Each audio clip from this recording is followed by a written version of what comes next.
My name is Oshifesolu Larry. I'm a mechanic. Welcome to Exxon F1, also known as from Lawon, Colombo, Africa.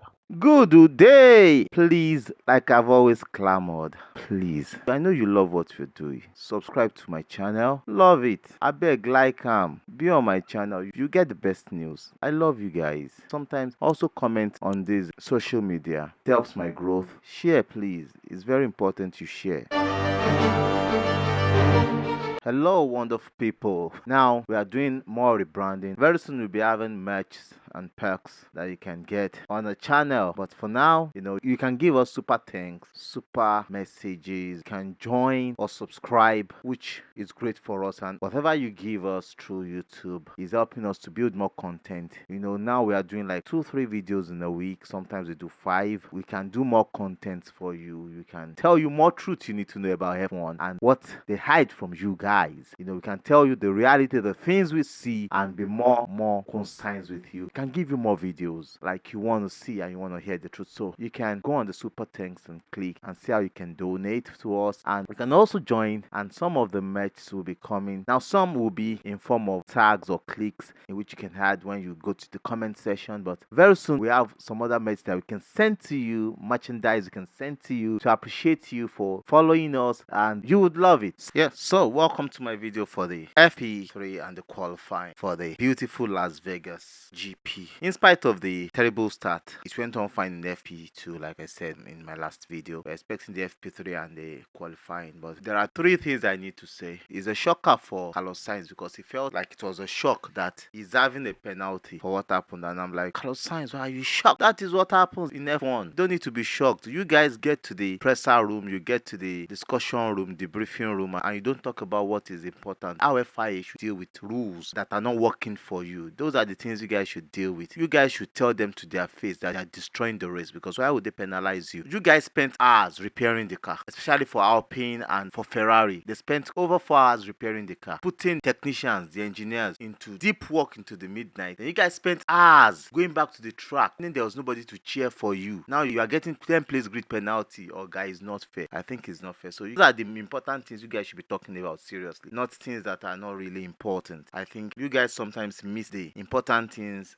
out of the picture. But well, that is that. Like I said, Superman Toto did his work today and he stood by his word. He's still doing that presently, and I think it's a good thing for him to stand out and to stand in for the sport, especially for the Liberty Media, because of the terrific job they've done, not for FIA. And also, you can catch up with Almave, that is Lewis Hamilton's drink. I told you, people are there for business. He went to a bar 2 nights ago and he started advertising his drink. He's an entrepreneur. He's a businessman. He's seen opportunities for other drivers that don't have the same opportunity, or that are not keen into business and they're not seeing these opportunities. Well, I don't know. Look at Daniel Ricciardo, the shoey. Now they are selling shoey right there for about $224 for shoey. They'll give you a shoe with beer in it and sell for you. Guys, I'm talking about business. These are people looking to make money. So if you are there and you think it's only for the sport and whatever they play, the sport is going fine. Even with people angry yesterday, thumbing down, they will be there today. They will be there to celebrate, to watch, because now their money, and they'll be there next year. They play. So it's a lot to learn. It's just like a new software that you've not used. They keep optimizing it. That is what happened yesterday. Like your iPhone, the first time it came out, either the 15 or the 14 or whatever the iPhone you are using, or any phone you are using, they keep bringing updates, softwares to optimize it over the years, and it becomes better. That is what happens. So for me, I can't blame the organizers. They've done a terrific job and we need to just praise them, and for them to quickly get the job done and also proceed with the FP2, and intended just right on time for the track to be open for motorists at 4 a.m. Wow, a terrific job they've done. To someone like Felipe Massa, I think he's old, he's retired. He needs to go and sit down, sometimes sit his mouth down, because he's saying here, if you put Lewis or Fernando in the other Red Bull, they wouldn't beat Max. Yes, I love what he said. He said in the other Red Bull, that is in the Red Bull that Perez is driving. Why would they beat Max Verstappen in the same Red Bull that has been sabotaged?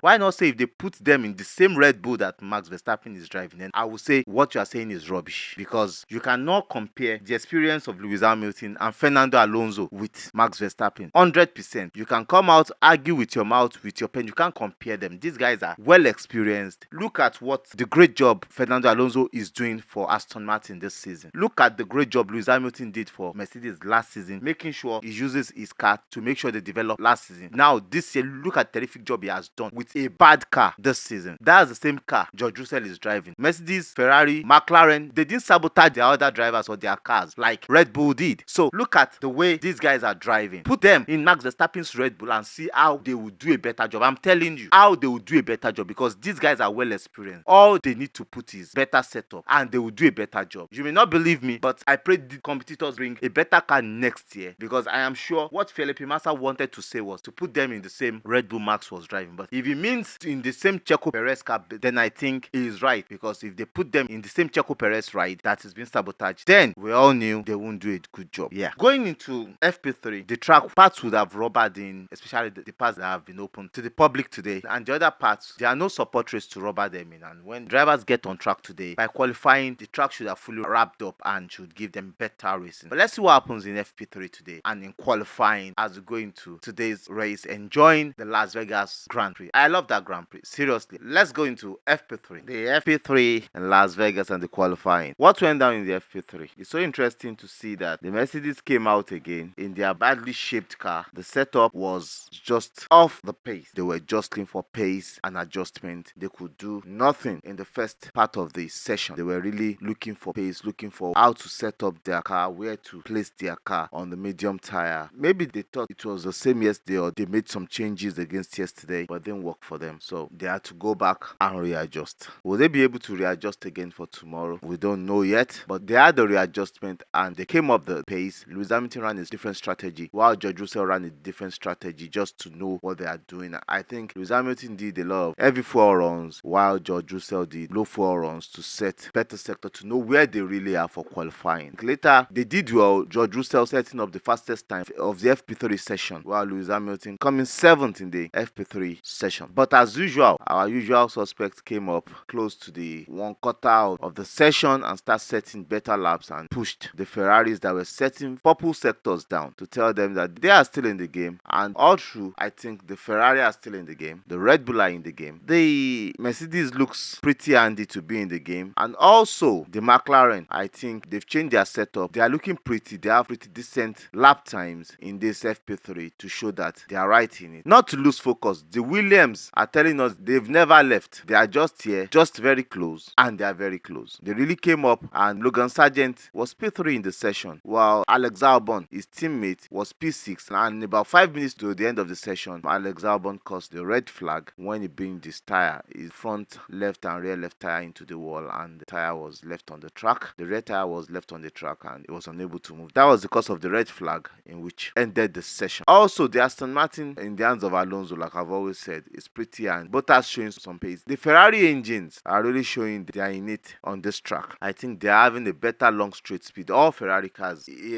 looks like they have a pretty decent straight line speed, especially the Haas and the Ferrari itself. We are going to look into the qualifying to see how these teams do, but looking pretty into qualifying. This qualifying is pretty looking like Mercedes, Ferrari, Red Bull for pole. That is what is looking like, and the top 3 is also looking like that. But the track condition will really determine how that happens, because they've really laid in some rubbers now, and there'll be track evolution in the qualifying. They'll be able to move closer to the wall than they are moving closer now. Though Alex Albon was so close to the wall that he had an accident, but they will be able to move very, very close to the wall during the qualifying. Jostling for position, they will move close to the wall. Better times out of the tires, and also to get better times set and get the pole position. Also, traffic might be a problem here at the edge, but will it be easy to go twice, as in do like a warm-up lap or a 2 warm-up lap before setting times there? I think the 2 warm-up laps will look very, very, very intelligent, because for tire warm-ups here, it takes some time for the tires to warm up or to get into pretty decent shape to set time. So let's see how these drivers will do that in qualifying, and I believe it will be a very, very interesting qualifying. Certainly it will be a very, very interesting qualifying. So let's see that. Yeah, I can't wait for the qualifying. So the qualifying is there.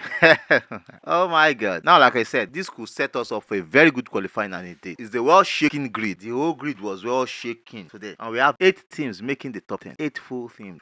Your usual suspect got, I think, 1-1. But others, hey, let me tell you how it went down. Q1, the two McLarens were out. Q1. Setup issue, not really. Tire, not really. Their car is not really working well with the circuit. Now, I still believe some teams are still finding it difficult to know why their car is working on that circuit, while some teams don't even know why their car is not working. Now, let me tell you teams that will feel shaking that, why is their car working well? Yeah, I'm talking about teams like us. I'm talking about teams like Alfa Romeo. I'm telling you. Now, Q1, Lando Norris 16th, Esteban Ocon 17th, Zhou Guanyu 18th, Oscar Piastri 19th, Yuki Tsunoda 20th. It's a funny Q1 because the evolution of the track was rapid and trying to build it into the tires. Some drivers did it twice, like the Mercedes, they were moving twice. But McLaren, what happened? Their car was not suited for that track. But do I really believe that? No. Tomorrow they will gain positions, but do I really believe it's because of their car not being suited for that position? I doubt it. Tomorrow we would know. But in Q2, surprise, surprise, Lewis Hamilton knocked out in Q2. Sergio Perez knocked out in Q2. Nico Hülkenberg knocked out in Q2. He did well all through the practices. I don't know what happened to him. He was using the old spec of the Haas, while Kevin Magnussen was using the new Haas. But the funny thing is this: he said he felt comfortable with that old spec than the new spec. He felt comfortable with it. So why change what you feel so comfortable with? But he was knocked out in Q2, 13th position. Lance Stroll, he did well, but he was knocked out. Daniel Ricciardo knocked out also. Now, the knockout gap between 10 and 15 in Q2 was 8 tenths and 3 tenths for Hamilton to get into Q3 to knock Fernando Alonso out. But why was Hamilton not able to find that time? He struggled with his tires. Then the track evolved. He was not having tires again. There was a little traffic, but he was not having tires again to make that run to get himself into Q3. But all that being said, I told you that has set us up for a beautiful top 10. All through the weekend, the Ferrari have been up and up there, except for the FP3. Charles Leclerc especially has either been first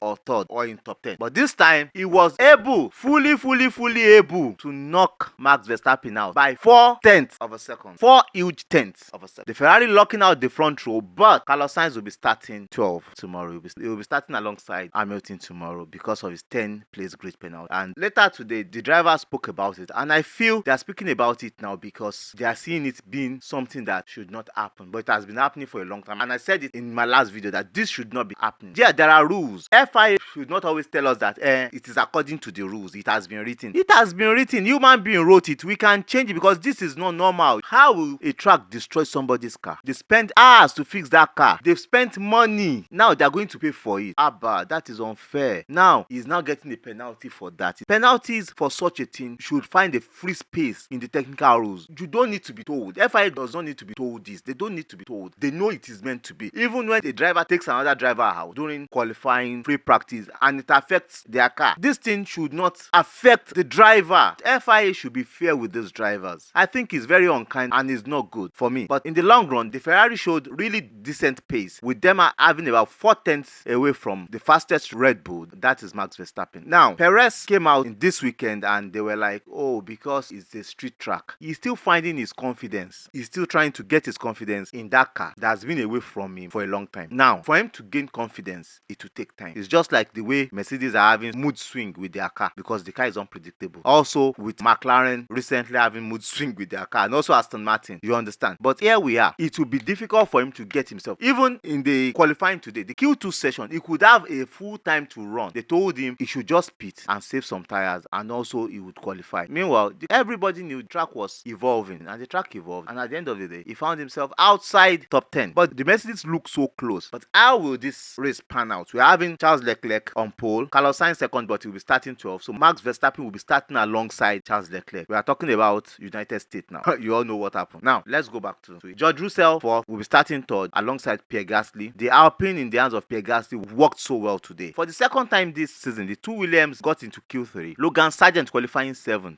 As in his own home Grand Prix, he really dug it out there like, I'm not going anywhere. This Williams seat next season, I must be there. He's proving himself that he's not going anywhere. Valtteri Bottas will be starting alongside Kevin Magnussen, while Fernando Alonso will be starting alongside Lewis Hamilton. Because Lewis Hamilton from 11th will be moved up 10 position because of the 10-place grid penalty given Carlos Sainz. Now, this race is going to be very interesting because the short distance to the turn 1 between Charles Leclerc and Max Verstappen. Immediately after the first left hand, right hand is a long straight. If Max Verstappen overtakes Charles Leclerc on the first turn, will Charles Leclerc be able to use the speed of the Ferrari to overtake him back and gain the maximum speed? Now, I see the Ferraris are so fast. They are very fast. Even the Mercedes are very fast. The Williams are very, very fast, especially on the straight line. If the Williams can overtake Pierre Gasly, it will be difficult for those behind them, especially Valtteri Bottas, Kevin Magnussen, or Fernando Alonso. I see it is a possibility here that the Ferrari can win this race, and I wish they win. It's a possibility they are going to win, but here it is going to be a Ferrari, Mercedes. I think I'm still counting Red Bull out of the podium here because they don't look so strong on this circuit. Max Verstappen is not a fan of this circuit, so he's not really digging it. He's not really enjoying it. I don't see him on podium here. Possibly another Mercedes or Aston Martin on the podium in Las Vegas. Now, strategy-wise, I believe it will be games of tires. Yeah, games of tires. How you can maximize your tires, how you can use your tires to get track position, and game of pit lanes. That is how this race is going to pan out. But is it tonight? Until tomorrow, the main race, Las Vegas race, is going to be very interesting. See, I can tell you guys evidently this race is going to be lit. Watch out for the analysis. I am sure you are going to enjoy it because it's going to be a long analysis. I'm sure about that. There might be red flags. I predict there will be 4 or 5 cars out in the race that won't be able to complete their race. I can assure you that that's the prediction. But it's a podium for Ferrari, Mercedes, and possibly another Mercedes or Aston Martin. I don't see Max Verstappen winning this race, and I don't see him on podium. He's not a fan of Las Vegas, so he won't put so much in it. Up until tomorrow. I love you. Bye. Cheers. Gibbo gives you power. Gibbo gives you control. Gibbo gives you benefits. Are you an individual or business that uses fuel or gas? Use Gibbo to find the best prices across all retail outlets in your city. For users and businesses that buy volumes, Gibbo gives you access to credit. Gibbo also gives you the ability to track your costs and monitor expenses per car or fleet. Need to improve your costs, enjoy incentives, or track expense? Gibbo is the answer. Enjoy 5% discount on your first 5 purchases when you get your next fuel voucher from Gibbo. Log on to www.gibbo.co to enjoy this. Retail outlets wanted nationwide. I have a new friend in the house. We are in Nigeria here, West Africa. He provides internet for us. They provide the best internet around the mainland, and I know they are still moving to the highland and they are moving all around Nigeria. But for you to get internet on the mainland, contact Firebrad Telecom Limited. They get you sorted out ASAP. The best cable internet on the mainland, fiber optic, they get sorted out. We talk much about them in the course of some of our videos, but contact them, they get sorted out. Teams Gadget is for those of you that cannot easily go to the market to get your phones, your laptops, your accessories. Just place a call through. His phone number is there. It gets you the best. It's your shop plug to get you the best phones, accessories, laptops, games, and other accessories for your computer gaming experience. Contact Teams Gadget and you get them for you.